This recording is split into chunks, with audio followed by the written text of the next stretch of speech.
तो मेरा नाम वही है, संदीप मील। कहानी मंटो की सुना रहा हूँ। कहानी का नाम शारदा है। बड़े डाक खाने से कुछ आगे, बंदरगाह के फाटक से कुछ इधर, सिगरेट वाले की दुकान से नजीर की स्कॉच मुनासिब दामों पर मिल जाती थी। जब उसने 35 रुपए अदा करके कागज में लिपटी हुई बोतल थामी तो उस वक्त दिन के 11 बजे थे। यूं तो वह रात को पीने का आदी था, मगर उस रोज मौसम खुशगवार होने के बायस वह चाहता था कि सुबह ही से शुरू कर दे और रात तक पीता रहे। बोतल हाथ में पकड़ वह खुश खुश घर की तरफ रवाना हुआ। उसका इरादा था कि वह बोरी बंदर के स्टैंड से टैक्सी पकड़ेगा, एक पैक टैक्सी में पिएगा और हल्के हल्के सुरूर में घर पहुंच जाएगा। बीवी पीने से मना करेगी तो वह कहेगा, देखो मौसम कितना अच्छा है। फिर वह उसे अपने भोड़ा सा शेर सुनाएगा कि फरिश्तों की राह अब्र ने बंद, जो गुनाह कीजिए सवाब है आज। कुछ देर जरूर चक करेगी, लेकिन बिल आखिर खामोश हो जाएगी और फिर उसके कहने पर कीमे के पराठे बनाने शुरू कर देगी। वह कोई 20-25 कदम ही चला होगा कि एक आदमी ने उसको सलाम किया। नजीर का हाफिजा कमजोर था, उसने सलाम करने वाले आदमी को न पहचाना, लेकिन उस पर यह जाहिर न किया कि वह उसको नहीं जानता। बड़े अखलाक से उसने कहा, क्यों भाई, कहाँ होते हो, कभी नजर ही नहीं आए। उस आदमी ने मुस्कुराकर कहा, हुजूर मैं तो यही होता हूँ, आप ही कभी तशरीफ नहीं लाए। नजीर ने उस आदमी को फिर से न पहचाना, मैं अब तो तशरीफ ले आया हूँ, तो चलिए मेरे साथ। नजीर उस वक्त बड़े अच्छे मूड में था। चलो। उस आदमी ने नजीर के हाथ में बोतल देखी और मानी खेल तरीके पर मुस्कुराया, बाकी सामान तो आपके पास है। नजीर ने फौरन ही जान लिया कि वह आदमी दलाल है। तुम्हारा नाम क्या है? करीम, आप भूल गए? नजीर को याद आया कि उसकी शादी से पहले करीम उसके लिए अच्छी अच्छी लड़कियां लाया करता था। बड़ा ईमानदार दलाल था है। उसने गौर से देखा तो सूरत जानी पहचानी मालूम हुई। फिर पिछले तमाम वाकयात उसके जहन में उभर आए। उसने करीम से माजरत चाही, यार मैं तुम्हें पहचान नहीं सका था, मेरा ख्याल है गालिबन 6 वर्ष हो गए हैं तुमसे मिले हुए। जी हाँ, तुम्हारा अड्डा तो पहले ग्रांड टॉक का नाका हुआ करता था। करीम ने बीड़ी सुलगाई और जरा फक्र से कहा, वह मैंने छोड़ दिया, आपकी दुआ से अब यहाँ एक होटल में धंधा शुरू कर रखा है। नजीर ने दाद दी, बहुत अच्छा किया तुमने। करीम ने और ज्यादा फक्रिया लहजे में कहा, 10 छोकरियां हैं, एक बिल्कुल नहीं है। नजीर ने छेड़ने के अंदाज में कहा, तुम लोग यही कहा करते हो। करीम को बुरा लगा, कसम कुरान की मैंने कभी झूठ नहीं बोला, सूअर खाऊं अगर वह छोकरी बिल्कुल नहीं न हो। फिर उसने अपनी आवाज धीमी की और नजीर के कान के साथ मुंह लगाकर कहा, 8 दिन हुए हैं जब पहला पैसेंजर आया था, झूठ बोलूं तो मेरा मुंह काला हो। नजीर ने पूछा, कुंवारी थी? जी हाँ, 200 रुपए लिए थे उस पहले पैसेंजर से। नजीर ने करीम की पसलियों में एक ठहाका दिया, तुम तो यही भाव पक्का करने लगे।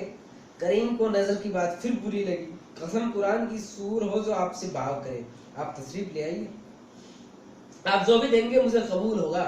करीम ने आपका बहुत नमक खाया।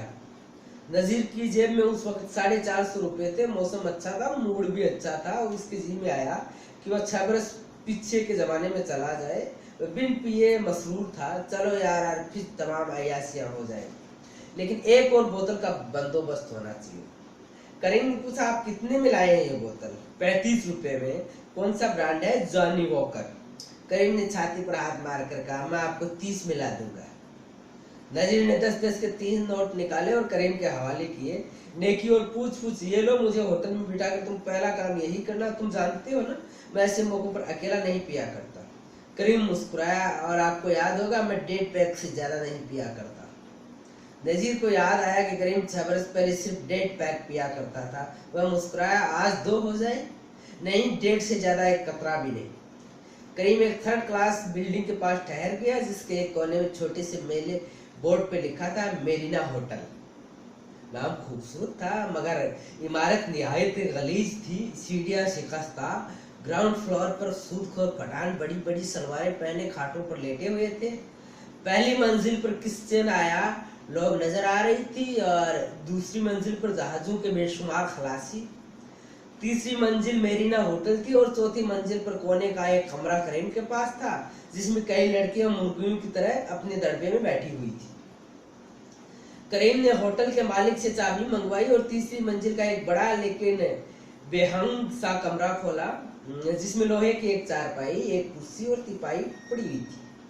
तीन अतराफ से यह कमरा खुला था, बेशुमार खिड़कियां थी जिनके शीशे टूटे हुए थे, और कुछ था या नहीं, हाँ, हवा बहुत इफरात थी। करीम ने आराम कुर्सी, जो बेहद मैली थी, एक कुर्सी से भी ज्यादा मैले कपड़े से साफ की। नजीर से कहा, तशरीफ रखिए, लेकिन अर्ज यह है कि इस कमरे का किराया 10 रुपये होगा। अब नजीर ने कमरे को गौर से देखा, 10 रुपये ज्यादा है यार।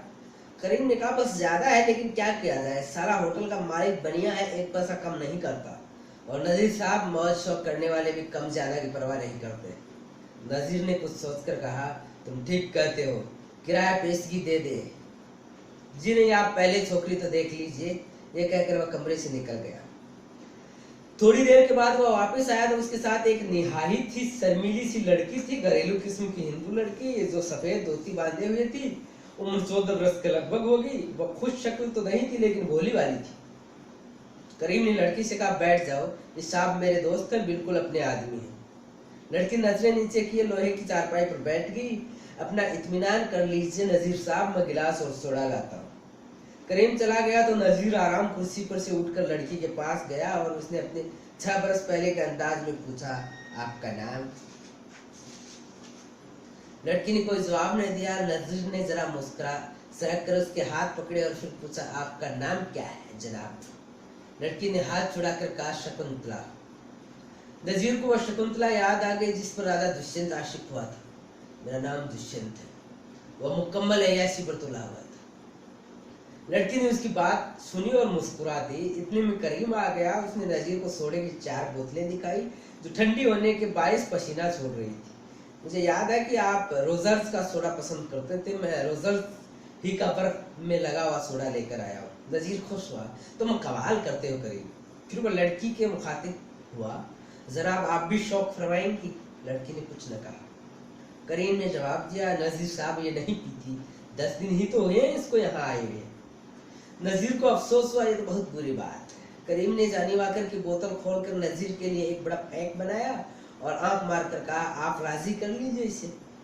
नजीर ने एक ही जुर्रे में गिलास खाली कर डाला। करीम ने अपना पैक पिया तो फौरन ही उसकी आवाज नशा आलूद हो गई। जग झूमकर उसके नजीर से पूछा, छोकरी तो पसंद है ना आपको? नजीर ने सोचा लड़की उसे पसंद है या नहीं, लेकिन वो कोई फैसला न कर सका। उसने शकुंतला की तरफ गौर से देखा। अगर उसका नाम शकुंतला न होता तो बहुत मुमकिन है उसे पसंद कर लेता। वह शकुंतला जिस पर राजा दुष्यंत शिकार खेलते खेलते आशिक हो गया था, बहुत ही खूबसूरत थी। कम से कम किताबों में तो यही दर्ज था कि वह संदे आफ्ताब, संदे महताब, चाहू चश्म थी। उसने फिर शकुंतला की तरफ देखा। उसकी आंखें बुरी नहीं थी, वह चाहू चश्म भी नहीं थी, लेकिन उसकी आंखें उसकी अपनी आंखें थी, काली काली और बड़ी बड़ी। उसने और कुछ ने सोचा और करीम से कहा, बोलो मामला कहाँ तय होता है? करीम ने गिलास में अपने लिए आधा पैक और उड़ेला और कहा, 100 रुपये। नजीर ने फिर कुछ ने सोचा, ठीक है। करीम ने अपना आधा पैक पिया और पिसक लिया। नजीर ने उठकर दरवाजा बंद कर दिया। वह शकुंतला के पास बैठा तो वह घबराहट सी गई। उसने प्यार लेना चाहा तो वह खड़ी हो गई। नजीर को शकुंतला की यह हरकत नागवार महसूस हुई, लेकिन उसने फिर कोशिश की। बाजू से पकड़कर उसने शकुंतला को अपने पास बिठाया और जबरदस्ती चूमा। बड़ा ही बेवकूफ सिलसिला था, लेकिन जॉनी वॉकर का नशा अच्छा था। उसको अफसोस हुआ कि इतनी महंगी चीज अच्छे नशे के बावजूद बेकार जा रही है। शकुंतला बिल्कुल अल्हड़ थी। उसको ऐसे मामलों के आदाब की कोई वाकफियत नहीं थी। नजीर एक अनाड़ी तैराक के साथ इधर उधर बेकार हाथ पांव मार रहा था। आखिर वह उगता गया। दरवाजा खोलकर उसने करीम को आवाज दी। करीम लपकता हुआ आया। क्या बात है नजीर साहब? लड़की ने बड़ी नाउम्मीदी से कहा। नजीर ने बड़ी नाउम्मीदी से कहा, कुछ नहीं यार, ये छोकरी अपने काम की नहीं है। क्यों? कुछ समझती नहीं है। करीम ने शकुंतला को एक तरफ ले जाकर बहुत समझाया, मगर वह कुछ न समझ सकी और शर्माती लज्जाती धोती संभालती कमरे से बाहर निकल गई। करीम ने कहा, मैं अभी हाजिर होता हूँ। नजीर ने उसको रोका, जाने दो यार, कोई और छोकरी ले आओ। ये कहा कि उसने कुछ और सोच लिया, वह रुपए जो मैंने तुम्हें दिए थे उनकी एक जोनी वॉकर ले आओ और शकुंतला के अलावा जितनी लड़कियां इस वक्त मौजूद हैं उन सबको यहाँ भेज दो। मेरा मतलब है वह लड़कियां जो पीती हैं, आज कोई और सिलसिला नहीं होगा, मैं बस बातें करूंगा। करीम बहुत अच्छी तरह नजीर को समझता था। उसने 4 लड़कियां कमरे में भेज दी। नजीर ने चारों लड़कियों को सरसरी नजर से देखा। वह फैसला कर चुका था कि अब प्रोग्राम सिर्फ पीने का होगा। उसने लड़कियों के लिए गिलास मंगवाए और उनके साथ पीना शुरू कर दिया। होटल से दोपहर का खाना मंगवाकर उन लड़कियों के साथ खाया और शाम के 6 बजे तक बातें करता रहा। बड़ी फजूल किस्म की बातें। वो खुश था कि कोफत शकुंतला ने पैदा की थी जो वो दूर हो गई। जोनी वॉकर की एक आधी बोतल बच गई थी, उसे वह साथ लेकर घर चला आया। 15 रोज के बाद फिर मौसम की वजह से उसका जी चाहा कि सारा दिन पीता रहे। सिगरेट वाले की दुकान से जॉनी वॉकर खरीदने की बजाय उसने सोचा क्यों न करीम से मिला जाए, वह 30 में ले देगा। वह मेरीना होटल पहुंचा। इत्तेफाक से करीम मौजूद था। करीम ने मिलने ही बहुत होले से कहा, नजीर साहब, शकुंतला की बड़ी बहन आई हुई है, आज ही सुबह की गाड़ी से पहुंची है। बहुत हटीली है मगर आप उसको जरूर राजी कर लेंगे। नजीर कुछ न सोच सका। फिर उसने अपने दिल में कहा, चलो देख लो। उसने करीम से कहा, यार पहले तुम जाने वॉकर ले आओ। उसने जेब में से 30 रुपए निकाल कर करीम को दिए। करीम ने नोट लेकर नजीर से कहा, मैं बोतल ले आता हूँ, आप अंदर कमरे में बैठिए। नजीर के पास सिर्फ 10 रुपए बाकी बचे थे, लेकिन वह कमरा खुलवा कर बैठ गया। उसने सोचा था कि जाने वॉकर लेकर एक नजर शकुंतला की बहन को देखकर वह चल देगा और जाते वक्त 2 रुपए करीम को दे देगा। 3 तरफ से खुले हैं हवादार कमरे में निहायत ही मेली आराम कुर्सी पर बैठकर उसने सिगरेट सुलगाया और टांगे फैला दी। थोड़ी देर के बाद आहट हुई और करीम दाखिल हुआ। उसने नजीर के कान के साथ मुंह लगाकर होले से कहा, नजीर साहब आ रही है, लेकिन आप ही राम कीजिए उससे। ये कहकर वह चला गया। 5-7 मिनट के बाद एक लड़की जिसकी शक्ल सूरत करीब शकुंतला से मिलती थी, तेवर चढ़ाए शकुंतला कैसे अंदाज में सिर्फ धोती पहने कमरे में दाखिल हुई। बड़ी बेपरवाही से उसने माथे के करीब हाथ ले जाकर नजीर को आदाब कहा और लोहे के पलंग पर बैठ गई। नजीर ने यूं महसूस किया जैसी वह उससे लड़ने आई है। 6 बरस पीछे के जमाने में डुबकी लगाकर उसने पूछा, आप शकुंतला की बहन हैं? उसने बड़े तीखे और सफकी में आमेज लहजे में कहा, जी हाँ। नजीर खामोश हो गया। उसने उस लड़की को, जिसकी उम्र शकुंतला से गालिबन 3 बरस बड़ी थी, बड़े गौर से देखा।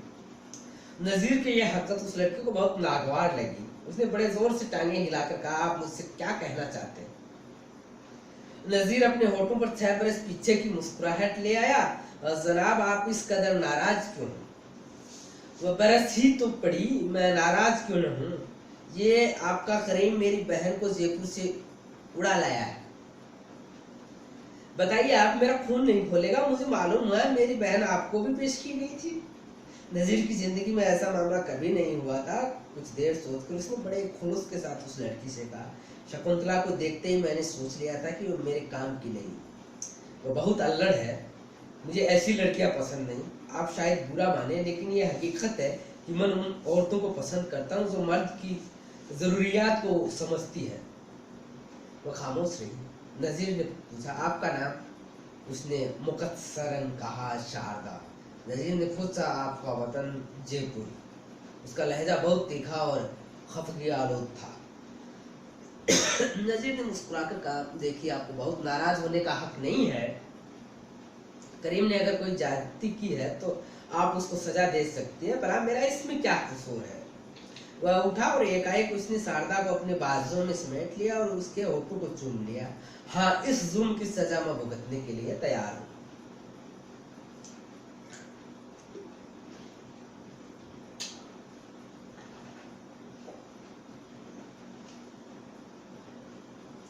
शारदा कुछ कह न पाई।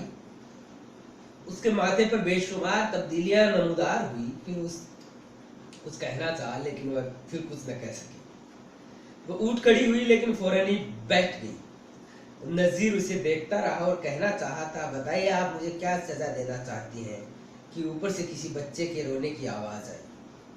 शारदा उठी, नजीर ने उसे रोका, कहाँ जा रही हैं आप? मेरी मुन्नी रो रही है दूध के लिए। वह एकदम माँ बन गई और कमरे से बाहर निकल गई। नजीर ने शारदा के बारे में सोचने की कोशिश की, मगर कुछ न सोच सका। थोड़ी देर के बाद करीम आ गया। जॉनी वॉकर सोडे और गिलास साथ लाया था। उसने अपने और नजीर के लिए पैक बनाए और नजीर से राजदाराना लहजे में पूछा, कुछ बातें हुई शारदा से? मैंने तो समझा था कि आपने उसे पटा लिया होगा। नजीर ने मुस्कुराकर जवाब दिया, बड़ी वसीली औरत है। जी हाँ, सुबह आई है और अब तक मेरी जान खा गई है। आप जरा उसको राम करें। सच कहता हूँ, शकुंतला खुद यहाँ आई थी। उसका बाप उसकी माँ को छोड़ चुका है। शारदा का मामला भी ऐसा ही है। उसका पति शादी के चंद माह बाद उसको छोड़कर खुदा मालूम कहाँ चला गया है। अब अपनी बच्ची के साथ अपनी माँ के पास रहती है। खुदा के लिए आप मना लीजिए ना उसको। नजीर ने कहा, इसमें मनाने की क्या बात है? करीम ने आंख मारी, सारी मुझसे तो मानती नहीं।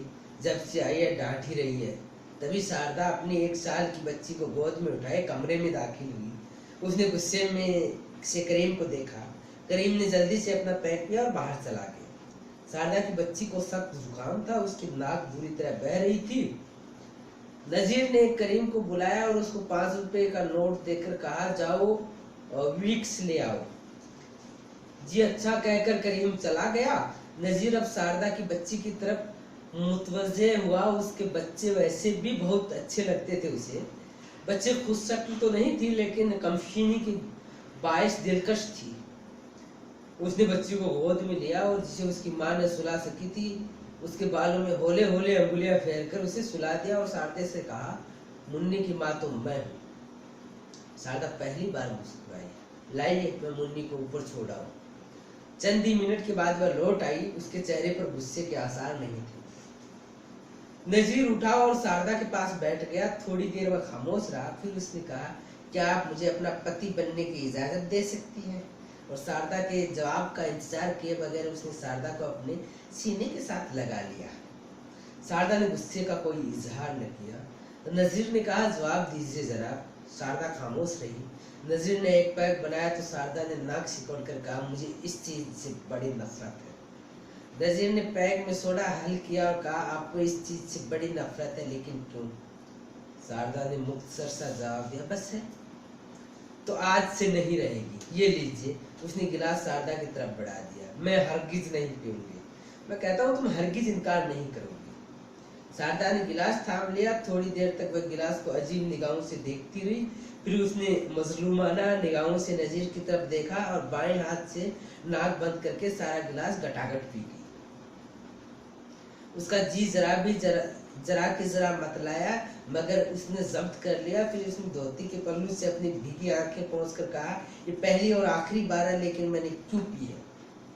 नजीर ने उसके गीले होठ चूम लिए और कहा, ये मत पूछो। फिर उसने उठकर दरवाजा बंद कर दिया। शाम को 7 बजे के करीब नजीर ने दरवाजा खोला। सामने करीम खड़ा था। शारदा नजरें झुकाए ऊपर चली गई। करीम बहुत खुश था। उसने नजीर से कहा, आपने कमाल कर दिया। आप 100 नहीं, सिर्फ 50 दे दीजिए।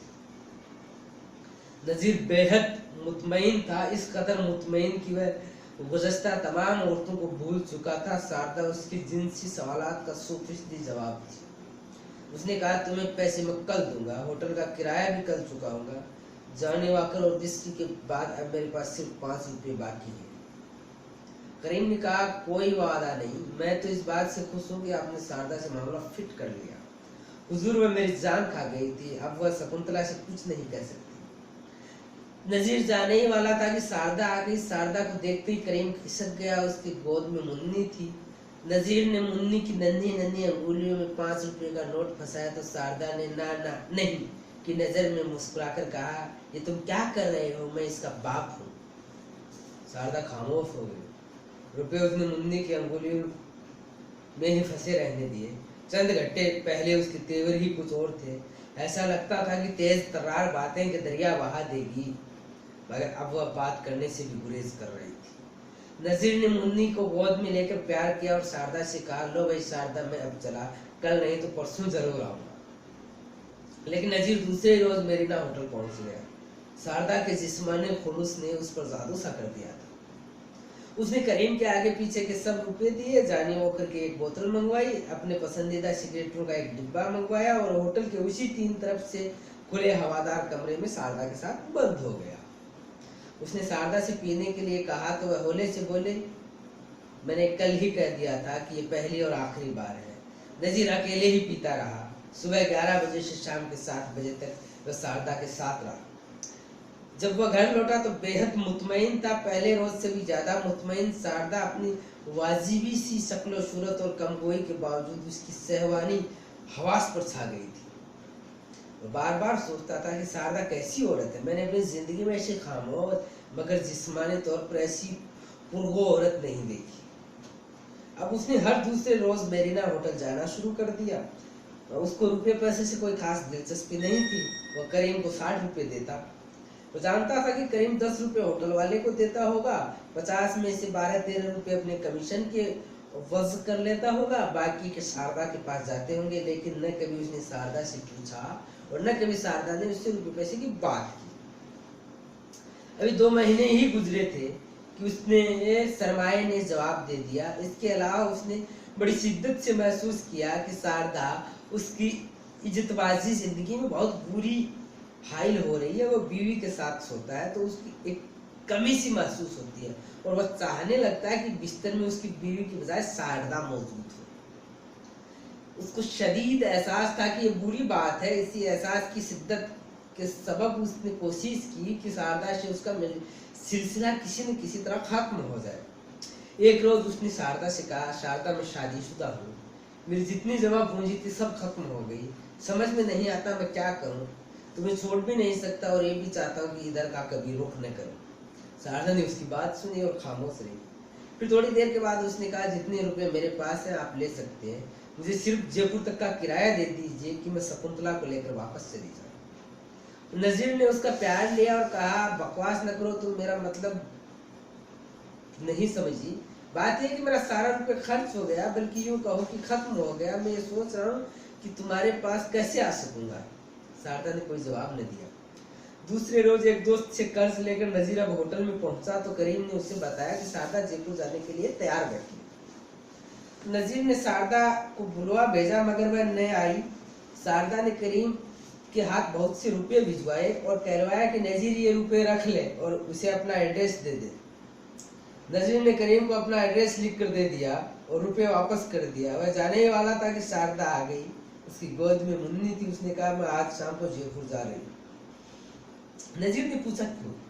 शारदा ने मुख्तसर सा जवाब दिया, मुझे मालूम नहीं, और ये कहकर वह चली गई। नजीर ने करीम से कहा कि वह शारदा को बुला लाए मगर वह न आई। नजीर चला आया। उसको यूं महसूस हुआ कि जैसे उसके बदन की को हरारत हो चली है।